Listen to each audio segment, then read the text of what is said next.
हाय kids, आ गए आप सब। तो शुरू करें आज की कहानी।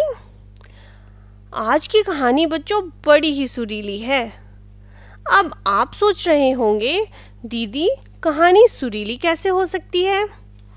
बच्चों हो सकती है, बिल्कुल हो सकती है, अगर कहानी एक सुरीले संगीतकार की कहानी हो। आज जो कहानी मैं आपको सुनाने वाली हूँ वो है एक बांसुरी बजाने वाले संगीतकार की कहानी, जिसने अपनी समझदारी से एक बेईमान राजा को सबक सिखाया और अपना इनाम भी पाया। तो बच्चों, ये बहुत पहले की बात है।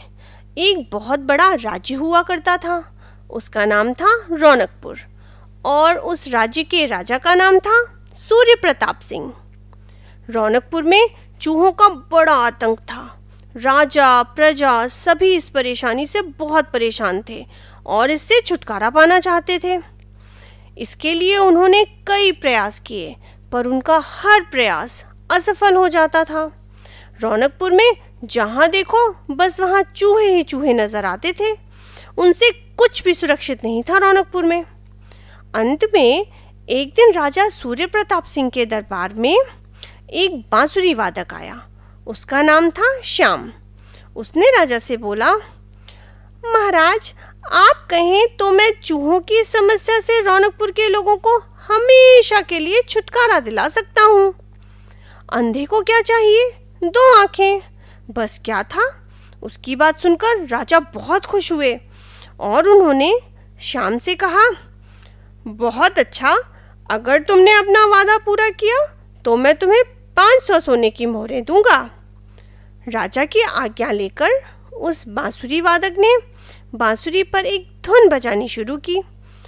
उसके बांसुरी बजाना शुरू करते ही लोगों के आश्चर्य का ठिकाना ही नहीं रहा जब उन्होंने देखा सब तरफ से चूहे ही चूहे घरों से, बिलों से, दुकानों से, नालियों से निकल निकल कर सड़क पर उसके पीछे जा रहे थे।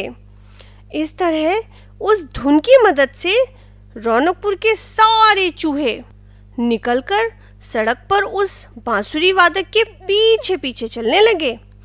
अंत में बांसुरी वादक उस धुन को बजाता हुआ नदी के अंदर चला गया और उसकी धुन के जादू से वे सारे चूहे भी उसके पीछे पीछे नदी में चले गए और डूबकर खत्म हो गए। अब रौनकपुर चूहों से पूरी तरह मुक्त था। जब रौनकपुर से चूहे पूरी तरह खत्म हो गए तो राजा के मन में श्याम को धोखा देने का विचार आया। राजा ने सोचा, अब राज्य चूहों से पूरी तरह मुक्त है तो फिर इस श्याम को 500 सोने की मोहरें देने की क्या जरूरत है। उसने सोचा कि चूहों की तरह वह श्याम से भी छुटकारा पा सकता है। इसलिए जब श्याम राजा से इनाम की 500 मोहरें लेने आ रहा था, राजा ने उसे भी पानी में मरवाने की कोशिश की, पर श्याम ने किसी तरह खुद को बचा लिया। नदी से निकलने के बाद श्याम ने राजा को उसकी बेईमानी के लिए सबक सिखाने का निश्चय किया। उसने अपनी बांसुरी से एक दूसरी ही धुन बजानी शुरू की और देखते ही देखते राज्य के सारे बच्चे उस धुन के जादू में कैद होकर सब कुछ भूलकर उसके पीछे पीछे चल दिए। श्याम उन सभी बच्चों को अपने साथ लेकर गया और उन सबको एक बड़ी सी गुफा में बंद कर दिया। सारे बच्चों को श्याम के पीछे पीछे जाते हुए देखकर राज्य के सभी लोग राजा के दरबार में पहुंचे और राजा से उनके बच्चों की वापसी के लिए कुछ करने की प्रार्थना करने लगे। प्रजा की यह बात सुनकर राजा बहुत आश्चर्यचकित हो गया। उसने पूछताछ के लिए श्याम को दरबार में बुलाया। श्याम ने कहा, महाराज, मुझे कैसे पता बच्चे कहाँ गए? मैं तो बस अपनी बांसुरी बजा रहा था। अब राजा को अपनी गलती का एहसास हो गया। उसने श्याम से कहा, मुझे माफ़ कर दो श्याम, लालच में मुझसे बहुत बड़ी गलती हो गई। मैंने तुमसे किया अपना वादा पूरा नहीं किया, पर अब मैं तुम्हें पूरी 500 मोहरें दूंगा, बस तुम बच्चों को छोड़ दो। राजा के कहने पर मंत्री फौरन खजाने से 500 सोने की मोहरें लेकर आए और श्याम को सौंप दी। इसके बाद श्याम ने सारे बच्चों को गुफा से आज़ाद किया और उन्हें उनके माता पिता को सौंप दिया। तो बच्चों, देखा आपने, लालच में पड़कर राजा ने अपनी पूरी प्रजा को कितने बड़े खतरे में डाल दिया था।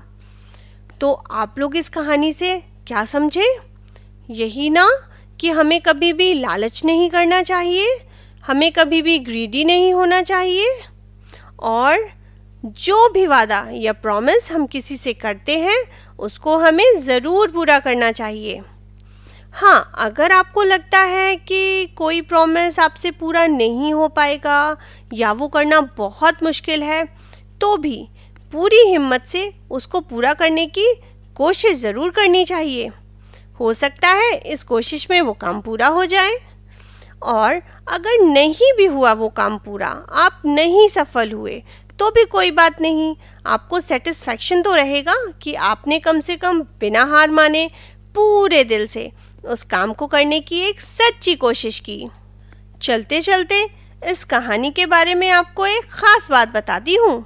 बच्चों, ये कहानी एक जर्मन कहानी पाइट पाइपर ऑफ हेमलिन का हिंदी एडेप्टेशन है, और ख़ुद लोगों का मानना है कि पाइट पाइपर स्टोरी एक रियल इंसिडेंट पर बेस्ड है। 1284 में जर्मनी के हेमलिन शहर में चूहों का बड़ा आतंक था। तब वहाँ पर रंग बिरंगे कपड़ों में एक बांसुरी वाला आया और अपनी बांसुरी के जादू से उसने सभी चूहों को वेसर नदी में ले जाकर छोड़ दिया था। इस तरह से हेमलिन शहर को चूहों के आतंक से मुक्ति मिली थी। तो बच्चों, कैसी लगी आज की कहानी? ऐसी ही प्यारी और मज़ेदार कहानियों के लिए मेरे चैनल कहानी दीदी को सब्सक्राइब ज़रूर करें, और इस कहानी को लाइक शेयर ज़रूर करें अपने दोस्तों के साथ, ताकि वे भी इस मज़ेदार कहानी का मज़ा ले सकें। मिलती हूँ अगली बार एक नई कहानी के साथ। तब तक के लिए बाय बाय बच्चों।